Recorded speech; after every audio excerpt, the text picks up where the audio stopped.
جب اللہ نے انسان کو خلق کرنے کا ارادہ کیا تو کوئی بھی فرشتہ زمین سے مٹی نہ لا سکا، تو اتنے میں حضرت اسرائیل علیہ السلام فرمانے لگے، اے اللہ یہ کام مجھ سے ہی ہونا ہے۔ بس پھر اللہ کے حکم سے حضرت اسرائیل علیہ السلام زمین پر آئے اور 3 اقسام کی مٹی کو جمع کیا، سرخ، سفید اور سیاہ، اور پھر اس مٹی کو مکہ اور طائف کے درمیان رکھا گیا اور مسلسل باران رحمت برستی رہی۔ پھر اللہ نے اس مٹی کو عرش پر بلایا اور پھر حضرت آدم علیہ السلام کا پتلا تیار کیا گیا اور پھر 40 سال تک اس کو جنت میں رکھا گیا۔ ہر فرشتہ اس مجسمے کو دیکھتا اور کہتا، یہ مٹی سے بنا ہوا پتلا کیسے چلے گا، کیسے بات کرے گا؟ اللہ نے 40 سال تک اس نشانی کو قائم رکھا اور پھر ایک دن جنت کے تمام فرشتوں کو حکم دیا کہ آج میں اس میں اپنی روح ڈالوں گا، اور جب ایسا ہو تو تمام فرشتے اس آدم کو سجدہ کر دینا۔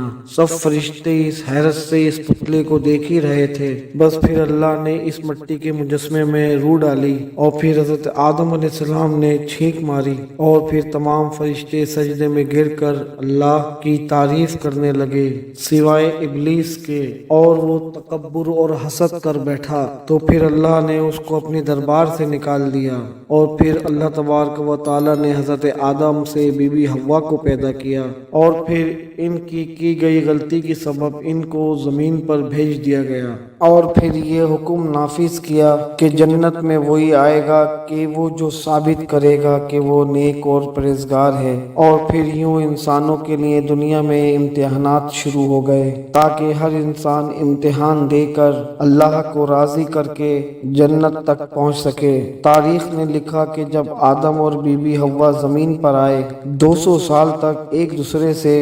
دوسرے سے جدا رہے اور اللہ سے معافی مانگتے رہے، اور پھر بالآخر اللہ نے ان کی توبہ کو قبول فرمایا۔ حضرت جبریل علیہ السلام انہیں مکہ میں جبل عرفات میں چھوڑ آئے اور پھر وہ دونوں ساتھ رہنے لگے، اور پھر اللہ نے حضرت آدم کو حکم دیا کہ وہ خانہ کعبہ تعمیر کریں، اور پھر حضرت جبریل نے اور حضرت آدم نے ایک گھر کا نشان قائم کیا، اور پھر جس کو بعد میں تعمیر حضرت ابراہیم علیہ السلام نے کیا اور جسے آج بھی اللہ کا گھر خانہ کعبہ کہتے ہیں۔ حضرت آدم علیہ السلام جب اپنی خطا کو لے کر پشیمان ہوتے تھے یا پھر اللہ کی عبادت کرنا چاہتے تھے تو پھر کعبے کی جگہ پر آ کر اللہ کا ذکر کر کے اسے راضی کرتے تھے۔ حضرت آدم علیہ السلام نے 960 برس کی زندگی پائی، جبکہ حضرت آدم علیہ السلام کی زندگی 1000 سال کی تھی، کیونکہ جب حضرت آدم علیہ السلام جنت میں تھے تو اللہ تعالیٰ نے حضرت آدم علیہ السلام کو ان کی تمام جن کو نبوت ملنی تھی ان کا نام بتا دیا گیا، اور ان کی شخصیت اور ان کی عمر بھی حضرت آدم علیہ السلام کو واضح کر دی۔ آپ نے جب حضرت داؤد علیہ السلام کی عمر کو 60 سال تک دیکھا تو اللہ سے کہنے لگے کہ اے اللہ، میری عمر کے 40 سال میرے پوتے داؤد کو دے دے، تو یوں آپ کی دعا قبول ہو گئی۔ اللہ نے حضرت آدم علیہ السلام کو 2 فرزند عطا کیے، حابیل اور قابیل، لیکن شیطان کے وسوسے، حسد اور نفرت نے جب قابیل سے ہاتھوں سے حابیل کو قتل کیا تو پھر حضرت آدم علیہ السلام اندر سے ٹوٹ گئے اور پھر بار بار اللہ کی دربار میں دعا مانگنے لگے۔ تو پھر ایک دن اللہ نے جبریل کو حضرت آدم علیہ السلام کے پاس بھیجا اور فرمایا کہ اے آدم، اللہ تمہیں ایک ایسا بیٹا دینے والا ہے کہ جس کی نسل سے انبیاء اور اولیاء زمین تک پہنچیں گے، اس کا نام شیز رکھنا۔ شیز کا مطلب ہے اللہ کا عطا کیا گیا تحفہ۔ اور پھر یوں اللہ نے حضرت آدم کی نسل کو زمین پر پھیلا دیا۔ جب حضرت آدم علیہ السلام کا آخری وقت آیا تو آپ نے اپنے بیٹوں سے کہا، میرا دل جنت کے پھل کھانے کا کر رہا ہے، تو آپ کے بیٹے زمین پر جنت کے پھل ڈھونڈتے رہے کہ اچانک سے ان کو فرشتے ملے اور کہنے لگے کہ اے بنی آدم، کہاں جا رہے ہو؟ تو انہوں نے کہا کہ ہم اپنے بابا آدم کے لیے جنت کے پھل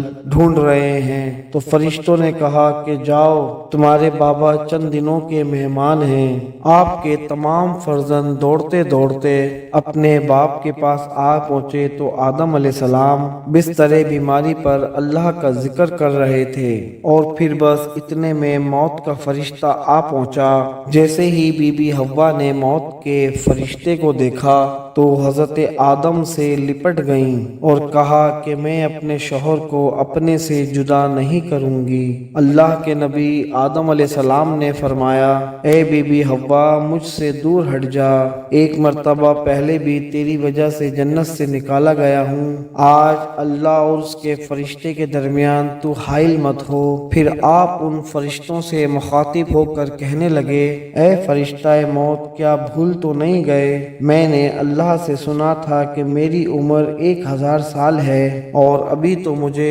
960 سال ہوئے ہیں۔ تو ملک الموت نے کہا کہ اے اللہ کے نبی، آدم نے خود ہی فرمایا تھا کہ آپ کی زندگی کے 40 سال میرے پوتے داؤد علیہ السلام کو دے دیں۔ بس حضرت آدم علیہ السلام کی روح کو قبض کیا گیا، آپ کو غسل فرشتوں نے دیا اور جنت کی خوشبو آپ کے جسم مبارک کو لگائی گئی۔ پھر آپ کی نماز جنازہ فرشتوں نے حضرت جبرائیل علیہ السلام کے پیچھے ادا کی اور پھر زمین کو کھود کر آپ کی تکفین کی اور تمام انسانوں کے نزدیک اللہ کا یہ حکم نافذ کیا کہ جب بھی کسی کا انتقال ہو تو ان کے جسم کو ایسے ہی تدفین کرنا۔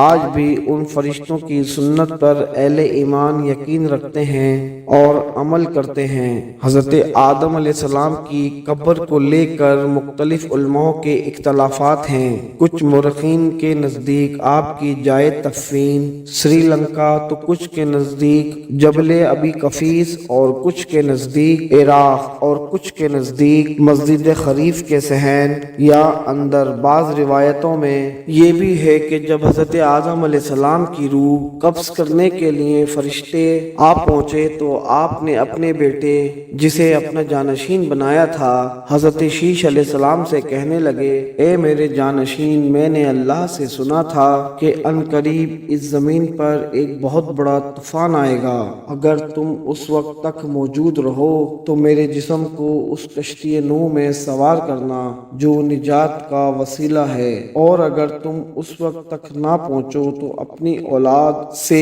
وصیت کرنا کہ میرے جسم کو کشتی نوح میں سوار کریں۔ تاریخ نے لکھا کہ جب طوفان نوح آیا تو حضرت نوح علیہ السلام نے اپنی کشتی میں حضرت آدم اور بیوی حوا کے جسم مبارک کو اپنی کشتی میں سوار کیا اور بیت المقدس یعنی عراق میں اس جگہ پر تدفین کیا جہاں انہوں نے اپنی ہی قبر بنائی تھی، اور بیچ میں ایک قبر کھود کر اپنی تحریر چھوڑ دی۔ اور جب امام علی علیہ السلام نے شہادت پائی تو انہوں نے بھی وصیت کی کہ میرے جنازے کو اونٹ پر رکھ کے حسن و حسین پیچھے چلتے رہنا، جہاں پر بھی اونٹ رکے وہاں پر ایک چمکیلا پتھر ہوگا اور اس پتھر کو وہاں سے اٹھانا تو تم دیکھو گے کہ میری قبر بنی ہوگی۔ جب امام حسن اور امام حسین اس جگہ پہنچے جہاں پر اونٹ رکا